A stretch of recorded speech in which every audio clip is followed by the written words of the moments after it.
এটা আমি এই বছরের প্রথম আমি কাঁঠাল নিয়ে এসেছি। আমার খুব প্রিয় ফল এটা, মানে গরমকালের আম, জাম, কাঁঠাল, লিচু সবই আমার খুব প্রিয়। তো আজকে আমি সকালে বেরিয়ে এটা নিয়ে এসেছি। তো এটা আমি এখন ছাড়াবো আর দেখাবো তোমাদেরকে যে কীরকম বেরোয়।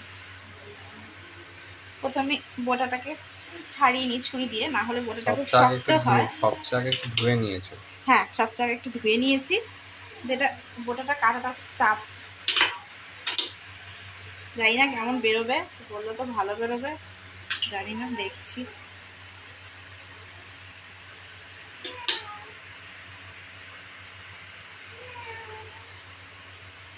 ইলিশ ভাবটা একটু কম আছে। একটু সাদা মতন, না ভেতরে থাকতে পারে, আমি দেখছি। ও হ্যাঁ, হ্যাঁ, এই না তো এই যে এটাই আসল কালারটা, এটা ওপরটা তো বুঝতে পারিনি। এটা একদমই ওপরটা কিছুই নেই, এই যে এখান থেকে শুরু।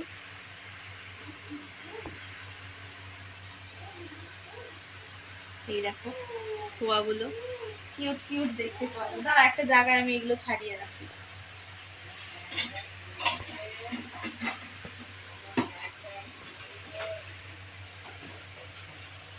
কাটিং স্কিলটা সবাইকে একটু দেখিয়ে দাও কিভাবে কাটে।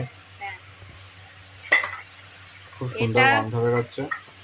এরম ভাবে ছাড়িয়ে, এটা সবাই একটা জিনিস মনে রাখবে, শুধু দানাটা ফেললে কিন্তু হয় না, এর সাথে যে এইগুলো থাকে এটাকে ফেলতে হয়, না হলে কিন্তু খেলে পেট ব্যথা করবে। এঁচড়ের সময়ও দেখবে এগুলো রান্নার সময় ফেলে দেওয়া হয়। দানাটাও তো কাজে লাগে। হ্যাঁ, বীজ সেদ্ধ, তারপর পাঁচ তরকারি, আসলে বীজ সেদ্ধ, পাঁচ তরকারি সব একটু শুকিয়ে নিতে হয় রোদে। হ্যাঁ, সেই প্রসেসিংটা একদিন দেখাবো সবাইকে। ঠিক আছে, চলো আমি একটু ছাড়িয়ে নিই কয়েকটা কাঁঠাল। কাটিংটা দেখিয়ে দিয়েছো তো, স্কিলটা? হ্যাঁ, এই দেখো। আসলে আমি কাঁঠাল ছাড়াতে খুব একটা পটু নই, এগুলো আগে মাই করতো, তো ওই একটু সাহস নিয়ে একটু এখন করি। তো শ্বশুর বাড়িতে চলে এসছে।